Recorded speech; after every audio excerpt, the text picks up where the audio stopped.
नमस्कार, वंदे मातरम। मैं हूं श्यामगिरी। आप देख रहे हैं हमारा चैनल मुद्दा भारत का यानी मुद्दा आपका।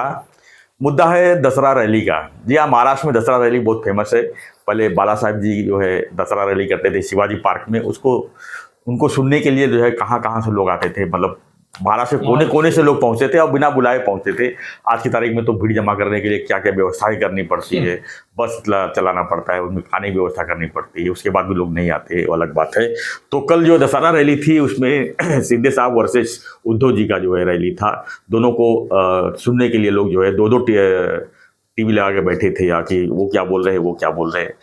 पिछले साल भी ऐसे हुआ था, लेकिन इस साल आज के जो दशहरा रैली हुई है इसमें हमारा चर्चा का विषय ये है कि इसमें फेल कौन हुआ है, पास कौन हुआ है। क्योंकि चुनाव का माहौल है। चुनाव के माहौल में बहुत कुछ यहाँ पर देखने सुनने को मिलना था और देखने को मिला भी।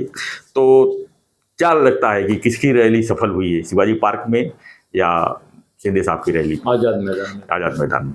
सर आप क्या कहेंगे, आपने दोनों देखा अपने रैली? मैंने यूट्यूब पे देखा, क्योंकि जिस समय ये लाइव चल रहा था उस समय मेरे घर में नए घर लिया है मैंने, वहाँ पूजा चल रही थी, तो मैं उसमें नहीं था, मगर यूट्यूब पे देख लिया मैंने सबके। जी पंकजा का भी देख लिया, तो मनोज जरंगे का भी देख लिया। और राष्ट्रीय सेवक संघ का वो तो सुबह हुआ था, इसलिए मुझे सुबह देखने को मिला था वो। सर कैसा है ना कि उद्धव का रैली में वो मुझे नर्वस लगा, थोड़ा डाउन लगा जरा, थोड़ा स्वाभाविक है। वो पहले क्या है ना, जिसका वो एकदम माहौल बन रहा था महाआघाड़ी का, वो धीरे धीरे पंक्चर हो रहा है। हाँ, हरियाणा चुनाव के बाद काफी कुछ, तो उसकी वजह से शायद वो जोश जल्लोश नहीं था, और एक भी नया मुद्दा नहीं था, सब बोल चुका है। उसको ही कंटाल आता होगा वही बोलने का, इसलिए वो डाउन था पूरा तरह से। और उसके सहकारी भी डाउन थे, सबका मॉरल गिर गया था, ऐसा मुझे लगा। एकनाथ शिंदे जोर में थे, क्योंकि अभी वो अपने काम के ऊपर बोल रहे थे। इसका न्याय करेंगे, निगेटिव था रैली उद्धव का, कई गाली गलौज कुछ नहीं था। और एकनाथ जी शिंदे के पास कहने लायक बहुत कुछ था कि हमने ये किया ये किया ये किया। तो उनकी रैली जोश जल्लोश से भरी थी, पॉजिटिविटी से भरी थी, और उद्धव पर उन्होंने कड़े प्रहार किए।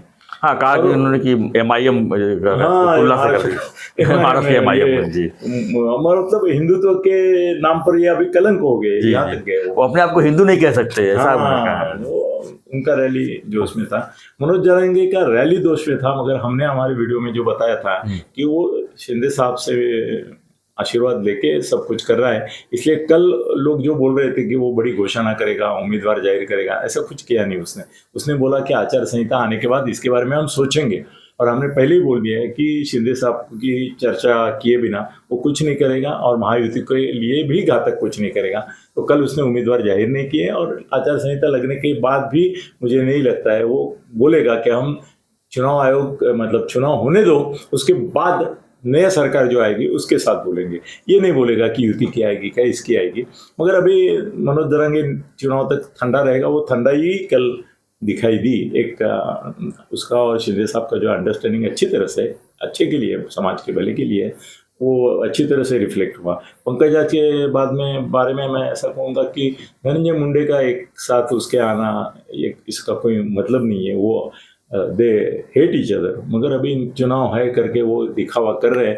तो धनंजय मुंडे ने लास्ट टाइम तो उसको गिराया, इस बार भी लोकसभा में गिराई आई उसको, तो उनका ये साथ में नहीं था। मतलब इंटरनल उनको दोनों अगर एक ही पक्ष में रहेंगे तो भी एक दूसरे के खिलाफ ही रहेंगे।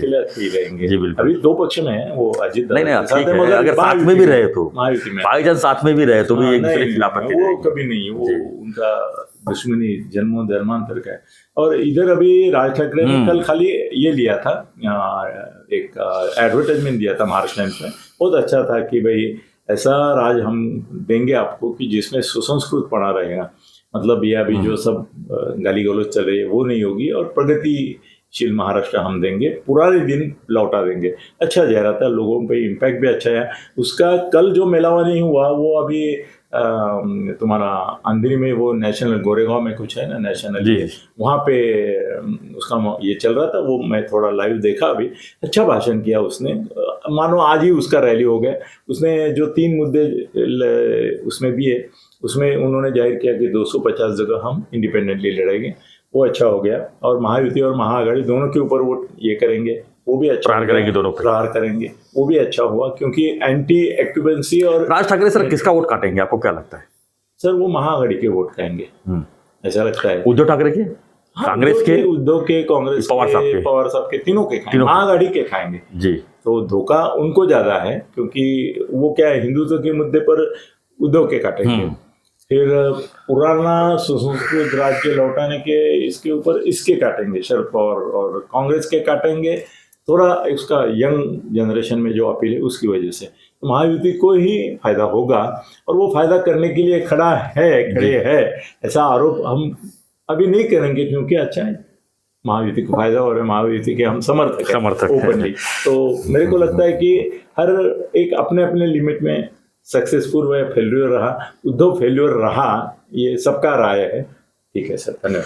सर क्या लगता है आचार संहिता की जो अलग अलग तारीखें समझ में आ रही है? पहले तो ये हुआ कि दशहरा के दिन ही आचार संहिता आज तो एक ने लिखा है कि जनवरी तक नहीं आएगी, क्योंकि ये महीने में कोई मुहूर्त नहीं है, चुनाव आयोग मुहूर्त देखने कहता है, इसके ऊपर हमारा भरोसा नहीं। कल मेरी किससे बात हो गई, वो बोला कि ये 2 दिन में नहीं लगेगी, 7 दिन लगेंगे, देखते। लेकिन जिस तरह से सर मुख्यमंत्री शिंदे जी जो लगातार भूमि पूजन, उद्घाटन ये जो कर रहे हैं, ऐसा लग रहा है कि जल्दी जल्दी मतलब उनको ऐसा लगता है कि कल सुबह भी उठेंगे और आचार संहिता घोषित होगी, ऐसा काम कर रहे हैं। मगर उनको भी बहुत सारा एक माहौल बनाना है, बना रहे हैं। तो चुनाव आयोग कब करेगा मालूम नहीं, मगर अगले 2 दिन में नहीं होगा, मगर 7 दिन में होगा, ऐसा एक फैला हुआ। लेकिन एक बात कह सकते हैं कि हरियाणा चुनाव के बाद एक नया जोश जो है महायुति में देखने को मिल रही है, और इसमें खाली इस पर नजर जो है सिर्फ महाराष्ट्र की नहीं है, पूरे देश की राजनीति इसके ऊपर नजर है, इसके ऊपर, क्योंकि लोकसभा इसका परिणाम दूसरे चुनाव में उत्तर प्रदेश और बिहार उसमें तो होगा ही, लेकिन लोकसभा पे भी असर पड़ेगा ना। नहीं, उसके लिए टाइम है। नहीं, जो बहुत सारी चीजें होने वाली है, जिस तरह से मोदी जी रिटायर होने वाले हैं, अमित शाह पंतप्रधान बनने वाले हैं, बहुत चीजें। आज की तारीख में इतना ही है कि महाराष्ट्र का प्रभाव बिहार, उत्तर प्रदेश वगैरह जो अभी चुनाव होंगे जी, उत्तर प्रदेश तो उपचुनाव है सर, अभी उपचुनाव है, तो उस पर भी असर पड़ेगा। Thank you sir. तो चर्चा हमारा ये था कि दशहरा रैली में कौन पास हुआ, कौन फेल हुआ, और किस तरह की स्थिति बनी, क्या राजनीतिक समीकरण बन रहा है महाराष्ट्र का, ये हमारा चर्चा का विषय था। आपको क्या लगता है, भाई प्रतिक्रिया दीजिए और बने रहिए हमारे साथ, देखते रहिए हमारा चैनल मुद्दा भारत का। चैनल को सब्सक्राइब जरूर कीजिए, लाइक कीजिए, शेयर कीजिए। मेरा भी चैनल है दोस्तों, अनिल गगननिधि थत्ते, बहुत मेहनत कर रहे हैं सर, रोज 15-15, 20-20 वीडियो बना रहे हैं। मैं तो बोलता हूँ इतना मत बनाओ, नहीं तो मुद्दा भारत का कोई नहीं देखेगा, लेकिन क्या करें हम तो 2-3 वीडियो बनाते हैं, उससे ऊपर नहीं बना। ठीक है, चुनाव का माहौल है, अब हम जो है लाइव प्रक्रिया भी इस पे आ रहे हैं। अभी डांडिया का भी लाइव किया, उसके बाद अभी राजनीति जितने भी राजनीतिक रैलियां सभा होगी सबकी हम लाइव जो है आप तक जरूर पहुंचाएंगे। चैनल में बने रहिए, देखते रहिए। धन्यवाद। जय हिंद, जय महाराष्ट्र, जय श्री राम।